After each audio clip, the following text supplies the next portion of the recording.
Good evening and thanks for joining us on the Week in Review. I'm Nick Bloomberg. The Chicago Bears look to break out the moving boxes after Springfield in action. We had no time to look at the bill, read the bill, let alone go into caucus and talk about it at 3:30 in the morning. After a last-minute stadium bill stalls in the General Assembly, the Bears Board of Directors votes to build a new stadium in Indiana.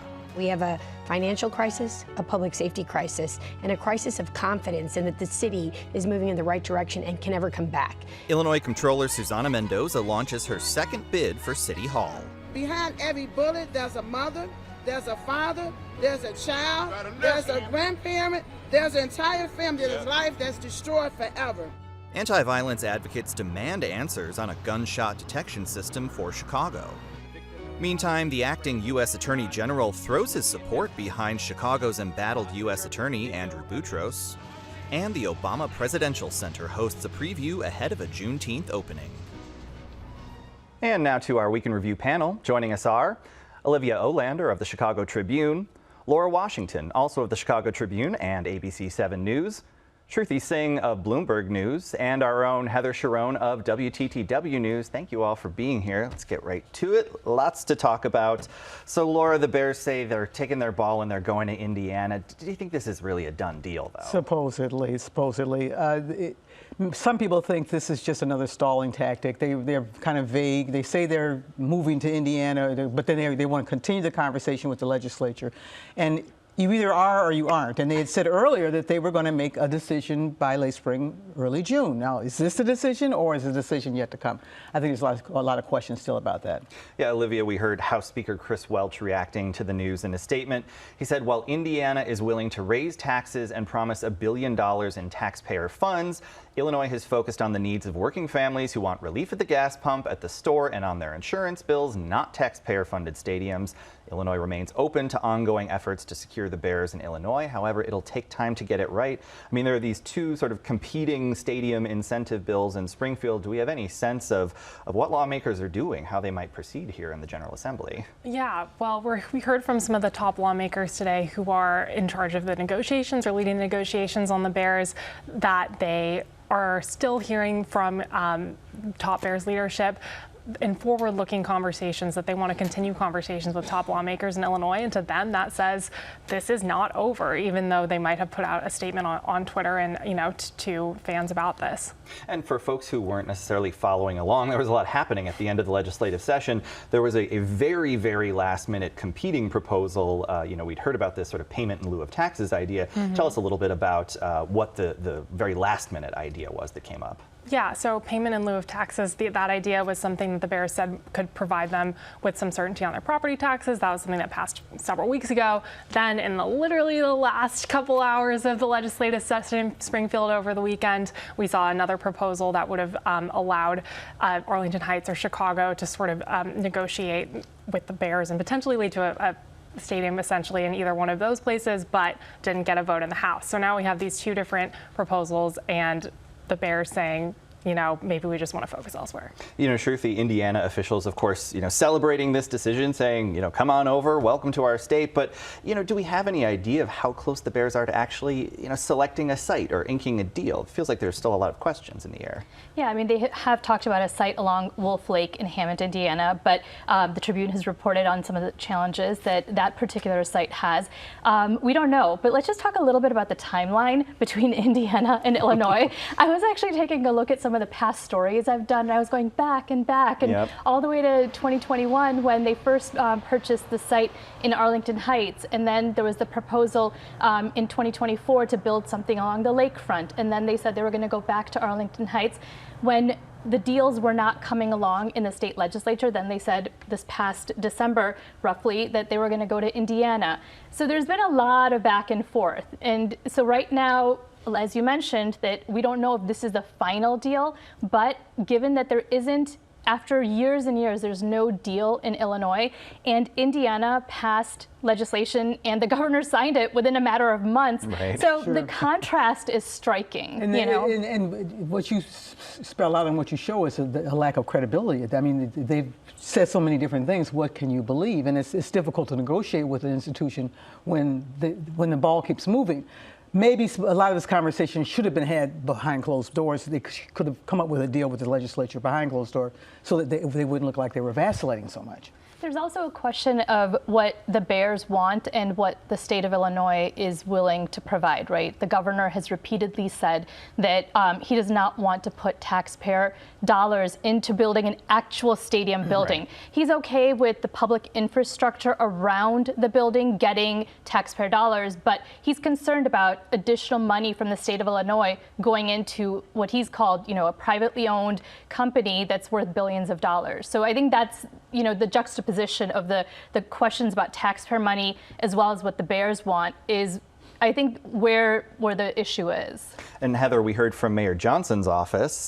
They said in a statement that over the last several years, the Bears have stated their intentions in multiple jurisdictions. So today's announcement is not surprising. Without a final site selection until we see shovels in the ground in Hammond, the city will continue to engage in discussions grounded in the interests of our residents. There's been some conversation in recent days about whether the mayor's sort of dogged focus on a Chicago stadium might have, which we should say that the Bears have publicly ruled out, might have affected the deal in Springfield. Well, I think it did. We heard from lawmakers that said, gosh, it's hard to approve such a politically perilous bill when you have the Bears saying maybe we're still talking to Chicago and maybe there's still a way that we don't have to sort of bite this bullet. Maybe this is Chicago's problem, not our problem. And there's nothing lawmakers like more than saying, oh, are you gonna wear the jacket for this? Great, thanks, go right ahead. But the issue is that it is, politically perilous for everybody involved to sort of even conceive of a lakefront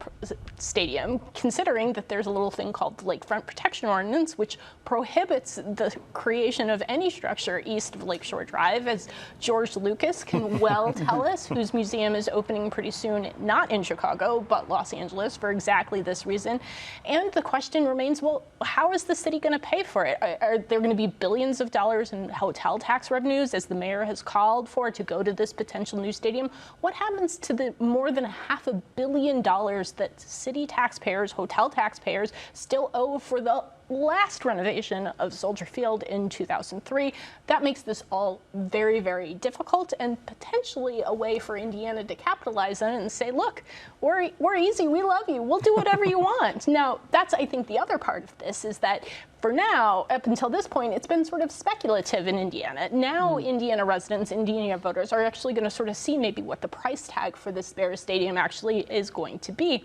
$1 billion in new taxes is a hard lift at a time when gas is nearly $4.50, $5, and when groceries are really expensive. So I think that there are many, many different moving pieces. And I think part of the conversation in the last few days has been about, well, let's let the Bears go to Indiana because Chicago and Illinois will still benefit because it's close enough that there'll be economic development, there'll be jobs, there'll be all kinds of opportunities coming out of Indiana into Chicago. And our people, our Bears fans, they may go out to there for the game, but they're going to hang out there, for a weekend. No, they're going to come back downtown to Chicago. They're going to go to Chicago restaurants. So it's not a lose-lose for the Bears, for the city, even if the Bears go to Indiana. And I was going to say the Bears explicitly made that clear in their statement today, declaring Hammond to be part of a greater Chicagoland, and that the stadium could somehow link Hammond with the Loop and the South Side and the Northwest suburbs. I think you only hear that in car dealerships, Chicagoland and Northwest Indiana. I don't know that that's going to fly, honestly. But I mean, Heather and I have covered so many Chicago budgets, and we cannot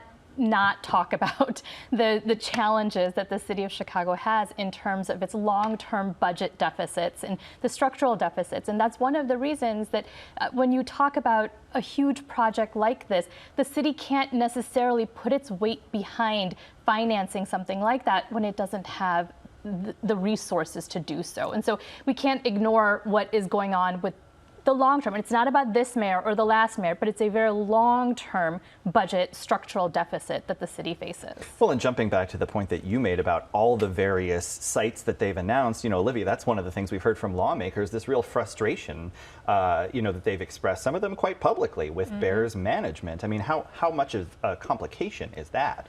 Yes, absolutely. I spoke to State Senator Robert Peters today, who represents that lakefront area, and he said something like, I think this is like the 80th announcement that we've heard from the Bears. And he's someone who has expressed a lot of frustration publicly. He's also expressed a lot of pride in the lakefront area as, you know, an iconic place for the Bears to be.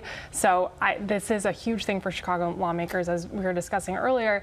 This was a reason that the stadium deals in Springfield couldn't happen, as Chicago lawmakers did not want to incentivize leaving such an iconic location. Yeah. Right. I think that was a shrewd move on the mayor's part to, you know, come last minute, but to come in and continue to make a case for Chicago, because so many of the Chicago lawmakers really do not want to see the Bears leave Chicago, even though the Bears are saying there's no way we're going to Chicago. So that gave him some leverage. Yeah, and that last minute bill does, you know, hypothetically give Chicago the chance to create a stadium authority. But to Heather's point, where's the money going to come from, and where are they going to build? Minor details, really, when you think about it. Little piddly you know, stuff. Lawmakers are continuously saying, I mean, even during the Illinois budget process, we heard from leaders saying that nobody wants to lose the Bears. But at the same time, they're hearing from their caucus, and the caucus is hearing from constituents that we don't want to put more money in. So nobody wants to lose the Bears, but they're also nervous about putting more money in. So it's kind of a two-part deal here. That, you know, 22. Yeah. Well, I mean, I think it's a very conflicting sort of sentiment people have, because there's this emotional tie that people have to their sports teams, but taxpayers are also thinking about my tax bill. Right, Particularly because you're talking about billionaire owners of this team. Why, when we have taxpayers who are suffering, who can't even pay their taxes, particularly in low-income neighborhoods, why are we talking about giving any money to a billionaire? Certainly those who have been negotiating this deal have brought that up, is that why should there be any sort of property tax concessions made for a private business when there are so many challenges that residents are facing in terms of the increases in their own property taxes. So that's been an argument that even those who are negotiating the deal have been bringing up as well along the way. Well, and Heather, it's kind of funny talking about the emotional tie that Shruti brings up. People were up in arms when we thought they were moving to Arlington Heights outside of the city limits. Now that's sort of like the option that people would be excited about. Right, and it shows you just how much sort of the debate has changed over all of these various, you know, sort of things. But let's be clear. The mayor saying let's build a new lakefront stadium went nowhere, and Governor Pritzker was harshly critical about it just this week, saying, well, the mayor wanted, you know, billions of dollars for the Bears, and I refused to do that. I'm reminded of Alderman Jason Irvin's frequent quip on the floor of the city council: everyone wants to die, everybody wants to go to heaven, but nobody wants to die. This is a clear example of that. All right, well, the Bears are the big news of the day, but minor little things. State lawmakers did manage to pass a budget in the wee hours of Monday morning. Olivia, what do folks need to know about this year's spending plan? I mean, the main thing is that this is mostly a sort of maintenance budget. It's been described. There's not any increases in income or sales tax that folks will sort of notice in their day-to-day. There are, you know, a number of transfers between different funds, as always happens in how we balance the state budget. There's also going to be a new program coming out of the budget for folks who are kicked off of SNAP benefits due to work requirements. That's something that was put in place, expanded by the Trump administration last year. There will be direct payments to people who lose their benefits as a result of that. I think about $400. So that's one thing that's brand new in this budget. But overall, a lot of maintenance in this, I think, $56 billion budget. Yeah, Shruti, what stood out to you this year? One of the things that really stood out is that the administration, the Pritzker administration, was really, and state lawmakers in the legislature were talking about affordability. At the same time, you know, they're trying to pit that against what the federal government is doing. This is a Democrat-controlled state, and so clearly there are people who are very critical of President Trump, and so they were really trying to play off of that. Is that this is an affordability issue? You know, they're giving the sales tax holiday for school supplies for a week in August. They are taking a temporary halt to the increase in the gas tax. At the same time, they did increase a few of the taxes that may impact businesses, like the social media platform, digital advertising, cryptocurrency, things like that. So I know that there has certainly been some noise made from those industries about these particular things. But one of the things that always stands out to me is, like you were talking about, it was like all the way up to the end. You know, they really pushed that May 31st first deadline. Yeah, push right over the edge. Yeah. And I think, it's worth mentioning that it, again, is a crazy way to pass a budget in Illinois, to be debating this at 3 o'clock, 4 o'clock in the morning, with little sort of transparency about what is actually in that final version of the budget and what isn't, much less ample time for the residents of Illinois to sort of weigh in on it and sort of give their feedback to their lawmakers. But we in Illinois have accepted this as normal, and it will continue until somebody declares it otherwise. But it can be politically dangerous, especially for the lawmakers. I think that's one reason why Chris Welch pulled back at the last minute on the Bears bill, because if you really don't know what you're voting on, if you don't really understand the nuances and things have not been analyzed, and there's some missing logic there, it's going to come out. Right. And it's going to come out later this year. It's going to come out in the run-up to the November elections, and lawmakers are going to be having to pay for it when they get criticism for it. Yeah, I think most conversations that folks have at 3 in the morning, even if they're sober as a judge, are not the most coherent. Nothing good happens after 3 a.m. Well, there was a piece of legislation that didn't move that would have put new restrictions on data centers. But Laura, in light of that inaction, Governor Pritzker announced he's pausing incentives for these new data centers. That's earned him a bit of pushback. Yeah, here. well, because there's a lot of support for data centers, particularly in communities where they feel like there's an economic need. And some people wondered whether or not the governor really has the right or the authority to be able to do that. So that, and it's kind of came out of nowhere. It's another late week surprise. Yeah, it's been a week full of them. We mentioned the digital ad tax. Heather, Mayor Brandon Johnson was very excited about that, although the victory lap may have been a little bit premature. It sure was. He told reporters that he was excited that it would help the city council sort of fill the projected $1.6 billion budget gap that it's looking at in 2027. Turns out that when the state budget actually made it all the way through, it preempted the city from imposing its own version of its digital ad tax, which meant that really the only thing that the mayor accomplished in Springfield this season was to kill that Bears bill. He asked for the right to impose a $1 fee on deliveries that don't include groceries or medicine. They rejected that. He asked for the ability to tax payrolls of large firms. That didn't even, I think, get really a serious hearing. Although I should say that he did band together with other mayors to convince lawmakers to restore sort of local government's share of the local income tax. And that is not a huge amount for Chicago. It's about $13 million. But when you're looking at such a big deficit, every little bit helps. Well, and we were talking about the city's structural fiscal problems. Of course, the state facing some of their own. But there was some proposal earlier this year to take action on pensions. That didn't go anywhere this year. Governor Pritzker has proposed a couple of times over the last few years to fully fund the pensions. Illinois and Chicago all have these very severely underfunded pensions. He has been trying to increase the amount that is going into the pension funds to fully fund them. Right now, there is a mandate to put them at about 90% funded by in a couple of decades. He wants to put it at 100% by 2048. He floated that proposal 2 years ago. Again, this year, it just hasn't gone anywhere. Okay. Another bill didn't go anywhere, Olivia. Pilot testing of these driverless cars like Waymos. But on the flip side, there was a measure allowing rideshare drivers like with Uber and Lyft to unionize. We've seen a lot of pushback from Uber and Lyft on this idea in previous sessions. Did it feel like the opposition was a little more muted this year? Oh, absolutely. I mean, Uber actually ended up supporting the agreement that went through. They did not oppose it. That's because they were able to come to an agreement where these drivers are able to bargain. Another part of the agreement is that they are still considered independent contractors, which is, sounds like a technical thing, but it does make a big difference on the rights that these workers have. But yeah, they're now on a path where they could organize themselves and essentially unionize and bargain collectively with Uber and Lyft, which is a really potentially huge pool of people who are now eligible to unionize. Yeah, and there was a huge push from rideshare drivers organizing at the Capitol this year. Yes, and I should say the governor still needs to sign the bill. Absolutely. As with all of these, that is the way it goes, folks. Yes. One of the another big proposals from the governor was this sort of affordable housing slate of bills. Lots of pushback to the idea of zoning reform from local municipalities.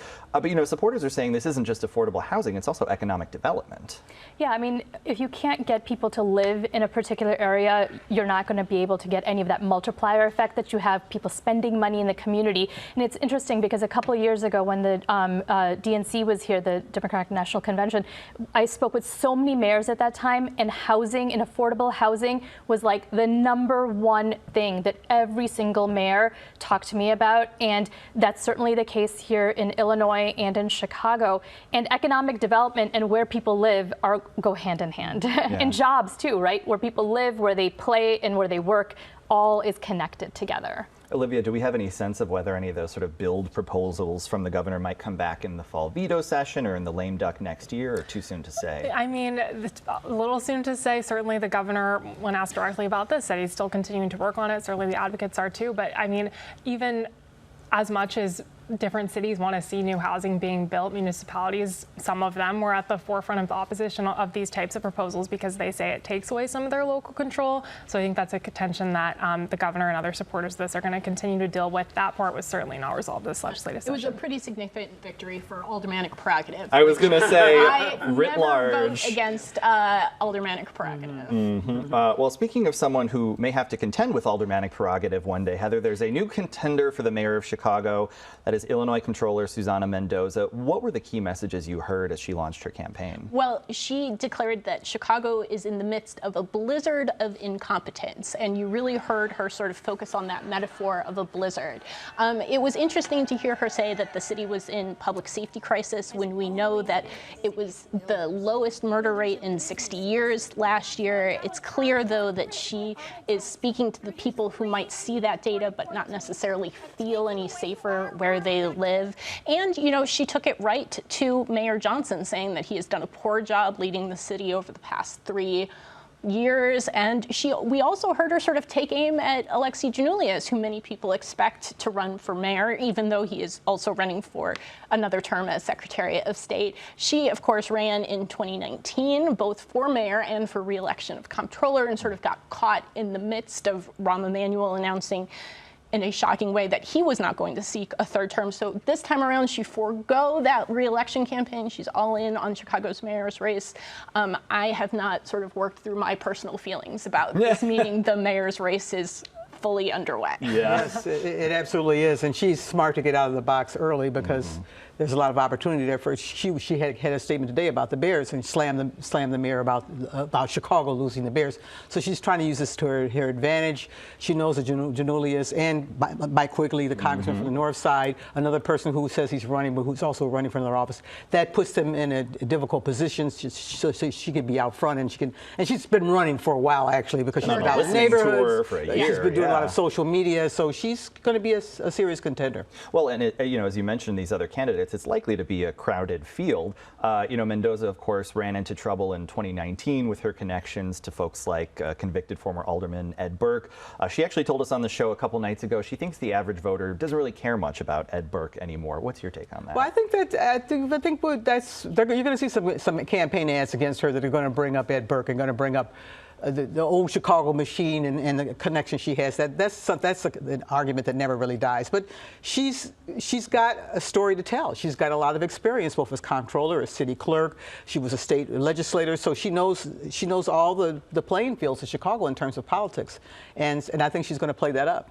And given the sort of running more to the center, to the right of Mayor Johnson, there are other folks that are going to be in that lane as well, like Giannoulias, like Quigley. Do you think that's going to sort of complicate how this race plays out? Absolutely. So I think that at least at this point, I'm thinking of the mayor's race as sort of two different primaries. And right now, Brandon Johnson, who has not said whether he's going to run for a second term, has the progressive lane to himself. And right now, that moderate centrist lane is very, very crowded. So it's almost as if there are going to be two primaries in that first round of voting. Who's going to be sort of the progressive candidate? Will Brandon Johnson have a challenger from the left? Who's going to emerge from that moderate lane, and will they have enough support to take on Brandon Johnson, who, as of right now, is the only black candidate to sort of be in the mix. Race is always an issue in Chicago, and it's not something any of us should not discount. But let's not rule out Willie Wilson. This will be what his third Yeah. time running for mayor. Each time he gets 9 or 10% of the vote, Yeah. that's going to come directly out of Brandon Johnson's hide. So that's something that I think he's got to be looking over his shoulder at. Absolutely. Well, we never have to look over our shoulder with the four of you. You are all great, but we are out of time. So our thanks to Olivia Olander, Laura Washington, Shruti Singh, and Heather Cherone. And we're back to wrap things up right after this. Tonight's presentation of Week in Review is made possible in part by Ann and Rich Carr, BNSF Railway, and Francine and Dr. Anthony Brown.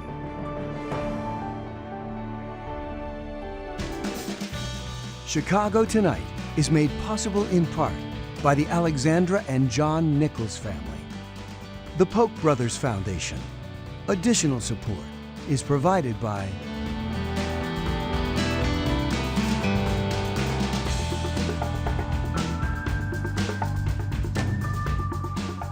That's our show for this Friday night. For all of us here at the Week in Review, I'm Nick Bloomberg.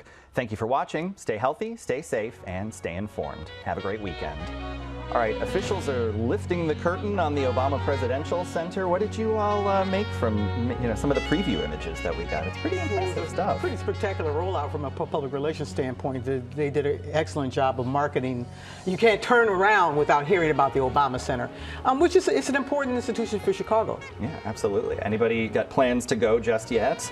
I mean, I think the smart move would be to wait for the crowds to ease a That's going to be little months. bit. Yeah. But I think it's interesting how it's almost inviting the community to the outside spaces as well to the inside spaces. So I think it might be worth even going to just sort of experience what it's like outside in that new branch library, in the new plaza, and I think that it's going to sort of remake that entire Closed captioning is made possible by Robert A. Clifford and Clifford Law Offices, a Chicago personal injury and wrongful death firm that supports educational initiatives in the legal profession.